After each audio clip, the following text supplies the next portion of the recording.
Vidéo, nous allons voir un exercice qui traite sur les rails de Laplace. Alors, première question, quel est le flux du champ magnétique B à travers le cadre qui est délimité ici? Donc ce flux, phi de B, ça va être égal à B scalaire la surface S. C'est-à-dire, comme B et S sont orientés collinéairement, B fois S tout simplement. Cette surface S ici est un rectangle de largeur petit l, et de longueur l'abscisse x délimitée ici. Nous avons donc notre flux phi de B qui est égal à B, L, x longueur fois largeur. Petit 2, en appliquant la loi de Faraday. Alors je vous rappelle la loi de Faraday, la force électromotrice E est égale à l'opposé de la dérivée du flux phi de B. Donc en l'occurrence, l'opposé de la dérivée de quoi? De B, L, x. B et L sont deux constantes que l'on peut sortir de la dérivée, ce qui va me donner une force électromotrice E égale à moins BL dx sur dt, et bien sûr vous reconnaissez en mécanique la vitesse V moins BLV. Petit 3, si la barre est parcourue par un courant d'intensité I, comptez algébriquement, déterminez la composante de la force de Laplace. Je vous rappelle que la force de Laplace a pour expression IL vectoriel B, où le vecteur L désigne un vecteur qui suit la barre conductrice, qui a pour norme cette longueur L, et orienté positivement par rapport au sens qui a été choisi.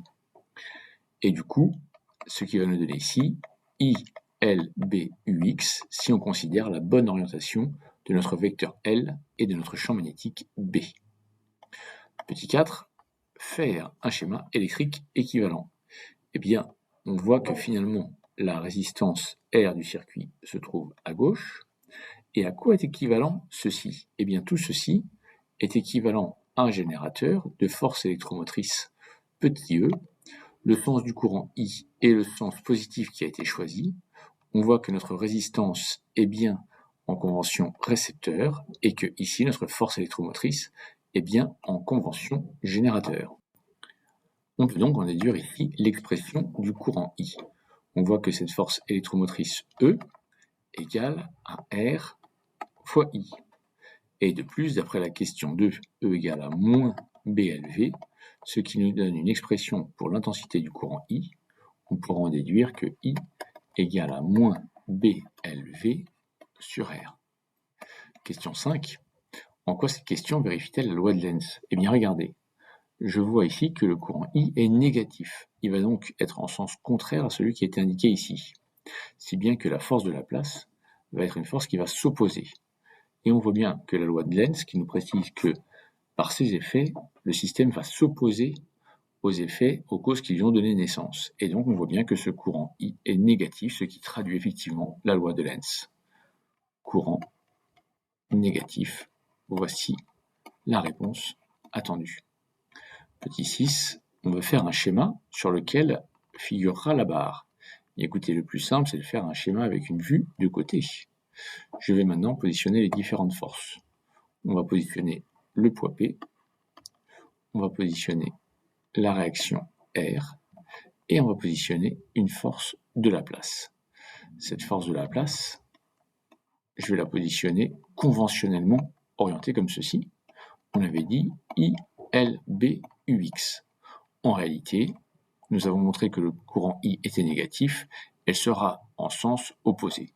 Je la laisse comme ceci. Pour l'instant, ça n'a aucune importance, puisque de toute façon, nous regarderons sa projection sur l'axe X. Prenons désormais les dernières questions. Question 7. L'équation mécanique par application du PFD. Évidemment, le principe fondamental de la dynamique me donne MA égale à P plus R plus la force de Laplace. 8. En déduire l'équation différentielle. Projection sur l'axe OX.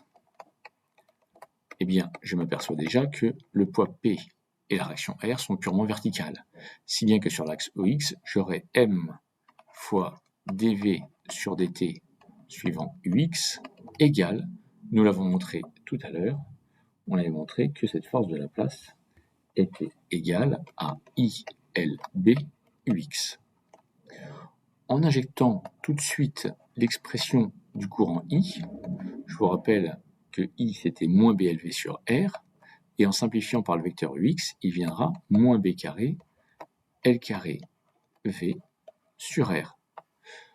En passant tout le monde du même côté, ça me donnera dV sur dt plus B carré L carré sur MR fois V égale 0.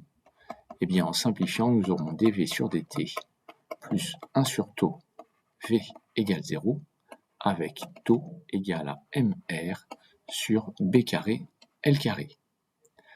9. Nous voulons résoudre complètement cette expression. Il s'agit tout simplement d'une équation du premier degré sans second membre.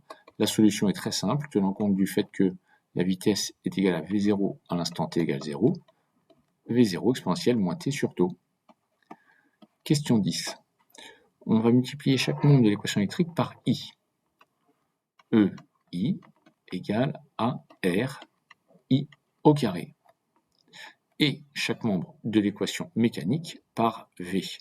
M V dV sur dt égale à moins B carré L carré V carré sur R.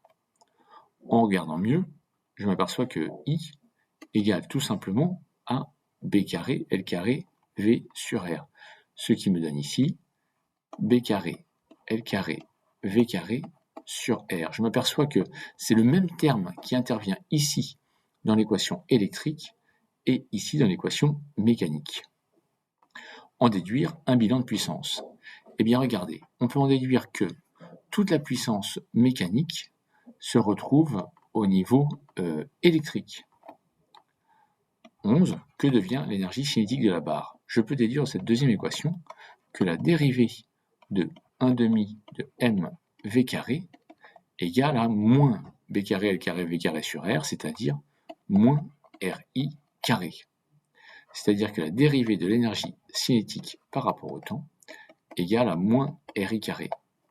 De ceci, nous pouvons déduire que le freinage de la barre, sa perte d'énergie cinétique, est intégralement converti en énergie électrique, ce qui confère un rendement de 100% au dispositif. La totalité de l'énergie mécanique est convertie en énergie électrique.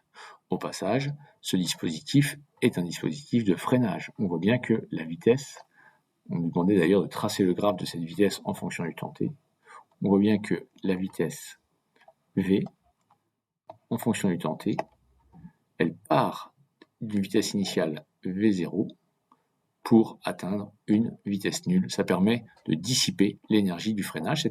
Ce dispositif est utile pour freiner des camions ou des TGV par exemple.